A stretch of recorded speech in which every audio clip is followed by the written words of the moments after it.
if you, I mean, I'm in the business of providing homes for new families and selling fast, right? I'm not in the business of sitting on the houses and wait for that big offer, that home run. So I always try to price my houses very aggressive, right? Sometimes even below appraisal value, because for each flip that I get, I actually get an appraisal. So let's say a house appraises at 310, I would be listing at 295, 299. 275, I would be listing at 265. Why? Because I want the most eyes on that property. Welcome to the Real Estate Pros Show, where we interview real estate investing professionals from coast to coast, as well as the service providers that serve the real estate investing industry. Our goal is simple: share what's working now to help you improve and scale your business to the next level and meet the pros that can help you get there. Real Estate Pros is powered by Investor Fuel, America's leader in helping real estate investors and professionals build the business you need to live the life you've always dreamed of. Let's start today's show. Property insurance for real estate investors doesn't have to be difficult, but it does need to be there to protect you when you need it. MyInvestorInsurance.com not only provides insurance at 15 to 30% cheaper than traditional agencies, it's built specifically for real estate investors like you.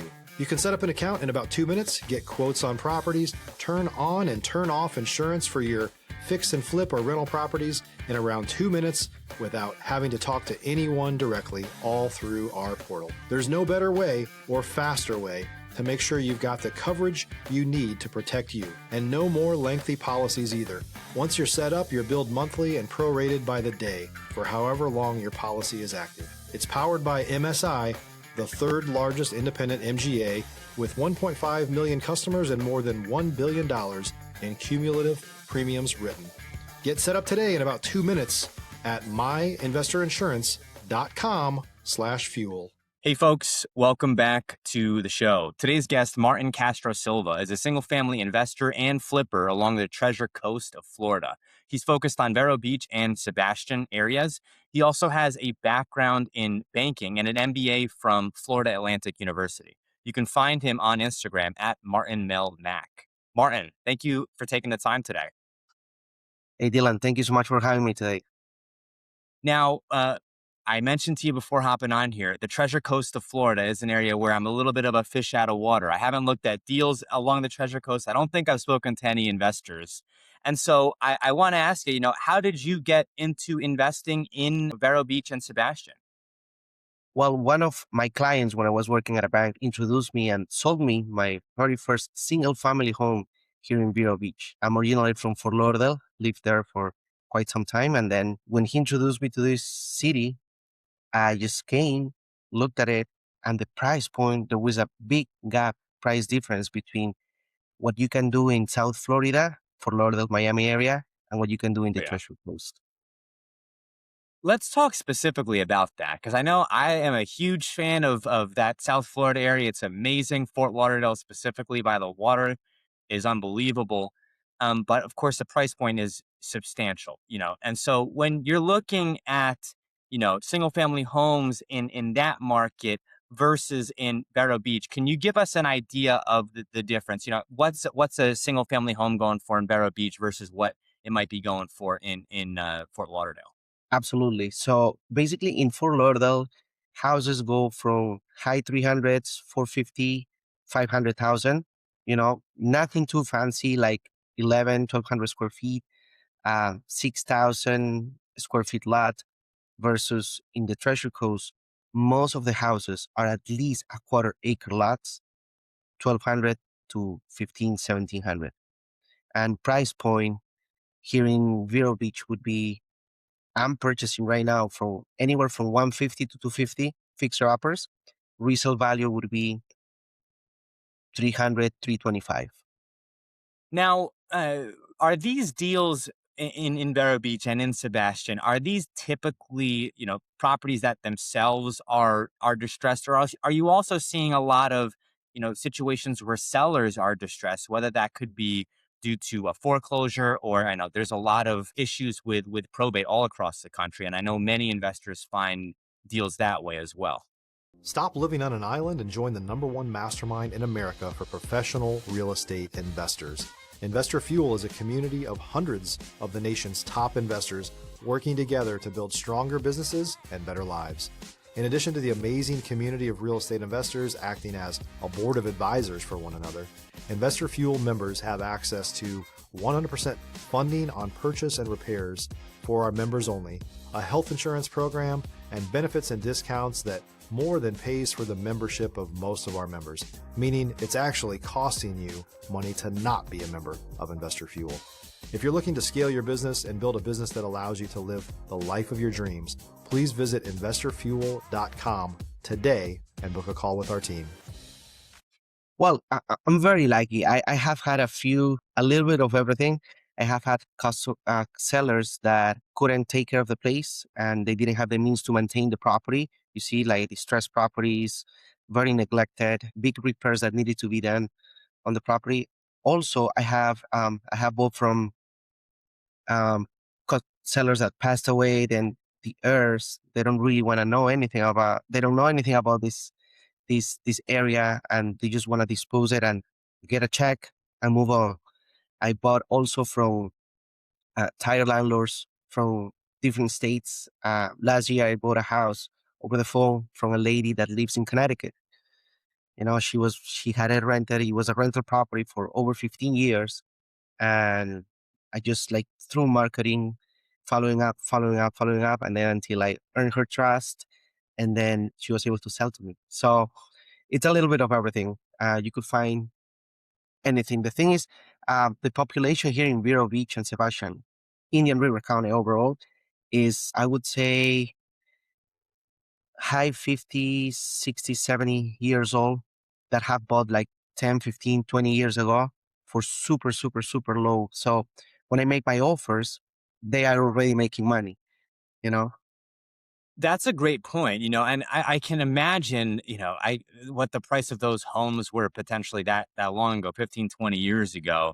You'd And be surprised. what's interesting specifically about Florida, all parts of Florida, I've noticed it's not just South Florida, not just the West Coast of Florida or the Treasure Coast of Florida, is that there seems to be more people who are still actively operating a business. They're not retirees, they're actively operating a business.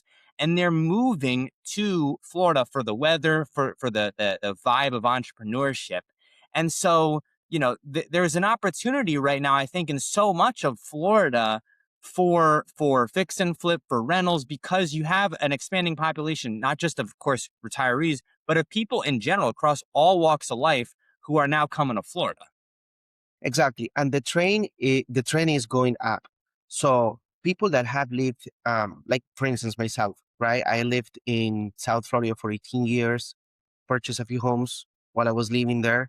And then I built that equity that buying in this market, the Treasure Coast, would give me a lot more housing for my money and potentially, invest in rental properties or stuff like that. So a lot of people that have bought 5, 10 years ago, they're mostly doing that.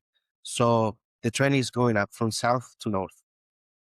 I would like to pivot a bit here, Martin, and ask you specifically about your process of managing these flips, because I know one of the challenging things about flipping is no two flips are alike. And then also too, you make the money on the buy, but you've got to make sure that your crew is meeting deadlines. And then at the end, you've got to make sure that the property sells without sitting for too long. And if it does, sometimes you have to pivot and turn it into a rental. What's your process like when you're doing a flip? Okay, the very first thing that I do, and this is one thing that I want to see for all investors looking, is you gotta have a team. You gotta have a investor friendly agent that will help you with comps and will give you what the for sure price would be for a house to sell. I personally try to underwrite my deals very conservatively because I like to give myself that wiggle room enough to make sure that if I have to, I can drop the price to the lowest possible and then sell it. Right. So I think I do a very good job at underwriting the deals even before we present an offer. Um, and we try to negotiate it really, really well directly to sellers. But I do marketing, I buy on market deals sometimes, wholesalers, word of mouth, even referrals from Instagram or social media. If you're looking for consistent, high-quality leads, look no further than Investor Machine. Investor Machine isn't just another agency, it's the most sophisticated, data-driven lead generation company on the planet for real estate investors, and serves the role of being not just a lead generator for your business, but a marketing partner that is helping you achieve your goals along the way. Go to investormachine.com to learn more and schedule a call with our team today.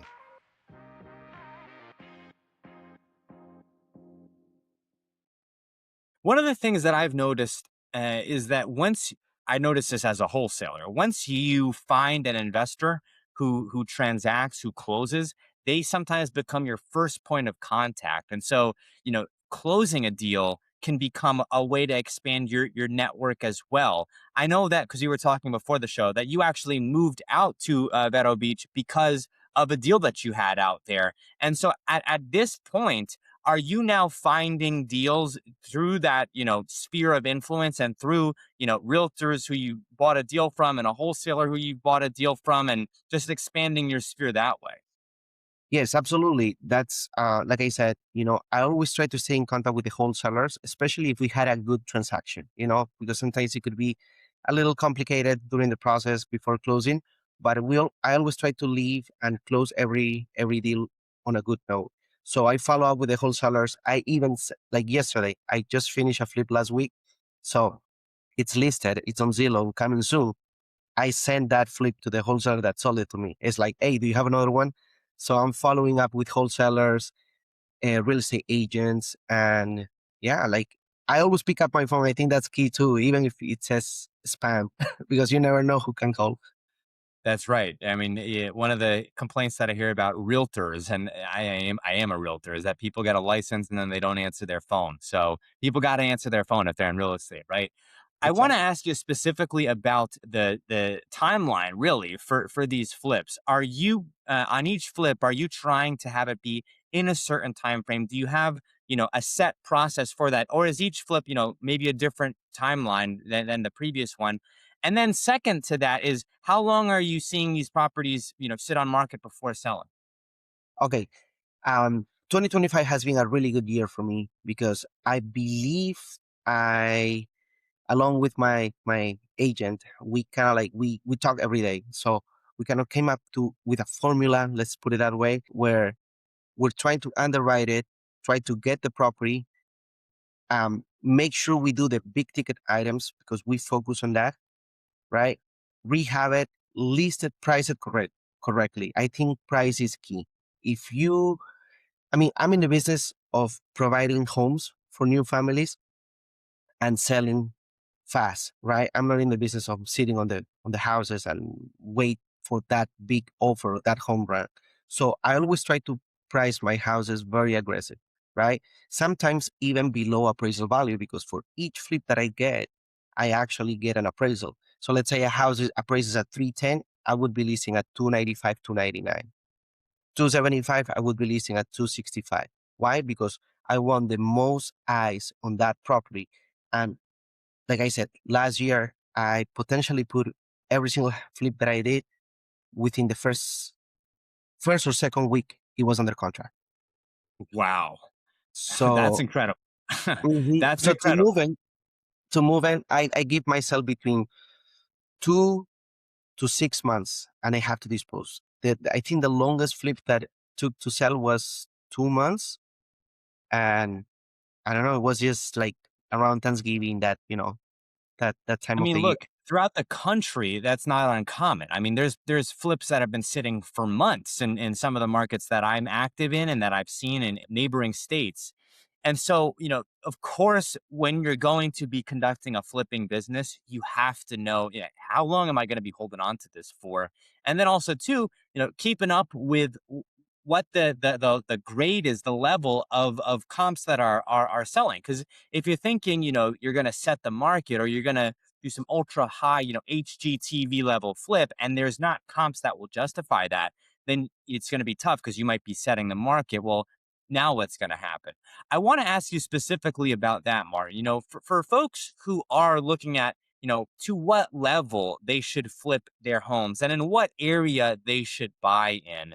how much homework do they have to do to see, hey, what's the homes that are selling right now in the market?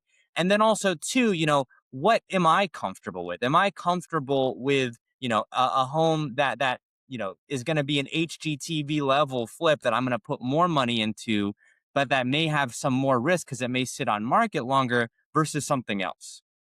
If you're a new or newer real estate investor looking to launch or grow your real estate investing business, please check out Investor Fuel Club. It's a coaching community, but unlike anything you've ever seen before. And you can actually partner with members of our mastermind from coast to coast on deals right in your market. There's no better opportunity to build a consistent business than to literally partner with pros to help you avoid costly mistakes, avoid the need for capital to do deals, and help you eliminate your fears as you're starting your business. Learn more about Investor Fuel Club at investorfuel.com/club. Well, I came up with the idea that anything below 350,000 would sell because it's kind of like the sweet spot, the sweet price for everybody, right? When I purchase something, like I said, I try to do the big ticket items because someone coming and buying, they already have a big expense with the down payment and closing costs. And then if on top of that, they have to do something else like such as the roof or the AC, stuff like that, it's going to be very unlikely to get a customer, right? To get a buyer. So I would say they just have to focus on getting the deal, underwrite it very conservatively, try to do what the house needs to make it livable and nice, and then put it on the market and then move on. I, to my understanding, this business goes more, it's based more on volume than it is per item. So I'm looking at the end of the year to see how many flips I was able to do and then what my profit would be. Now, for folks who are maybe running several flips concurrently, right? What are some challenges if they haven't done that before that they will find? And then as well, just general feedback and advice you have for folks who are managing crews. Sometimes if you don't really have a good crew, you can be sitting on a house without doing anything, because you would have so much capacity. Like if you have 2 or 3 flips, you can only touch one house at a time or maybe 2 houses at a time. But then the third one is going to be sitting. That's holding costs that you have to account for when you're doing your underwriting, especially if you know what volume of houses you have. Okay.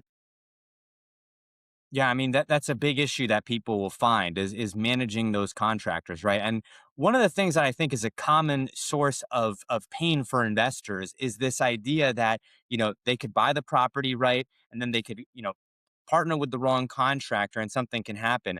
I've heard often because of this specifically that if you are going to be doing a flip and you don't have experience swinging a hammer and you're not a general contractor, that you should be an equity partner with the contractor. That way they've got skin in the game as well. What's your feedback on that type of approach? Totally. The very first 2 flips that I did, like single family homes, I hired a GC and I gave myself the time to see what he was doing.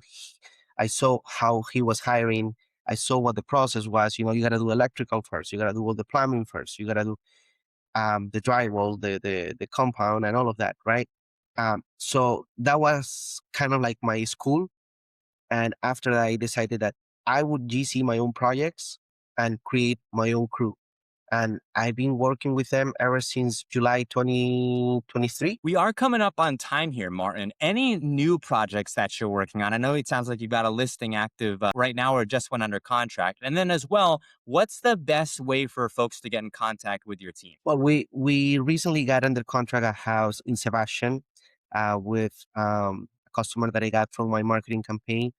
She called me up. She owns multiple houses and she's in need of selling. I made an offer. She liked it. So I'm going to be working on that one. And the way how people can find me is on Instagram is what I use mostly. I'm at Martin Melmac. That's it. Martin, thank you so much for coming on the show. Thank you for taking the time. Thank you so much, Dylan. Nice to meet you. Thanks for joining us for today's Real Estate Pros Show. You can learn more about the amazing benefits of the Investor Fuel Mastermind community, including surrounding yourself with hundreds of other rock stars, 100% financing for your deals, and members-only discounts from vendors you're likely already using that, as a member of Investor Fuel, will save you more than the cost of your membership. Visit investorfuel.com to learn more. If you're interested in joining us as a guest of this show, please visit investorfuel.com/pros to apply. You can also check the show notes for access to free resources, how to get access to world-class lead generation, and much more. Don't forget to subscribe so you never miss another episode. Have a great day. We'll see you on the next show.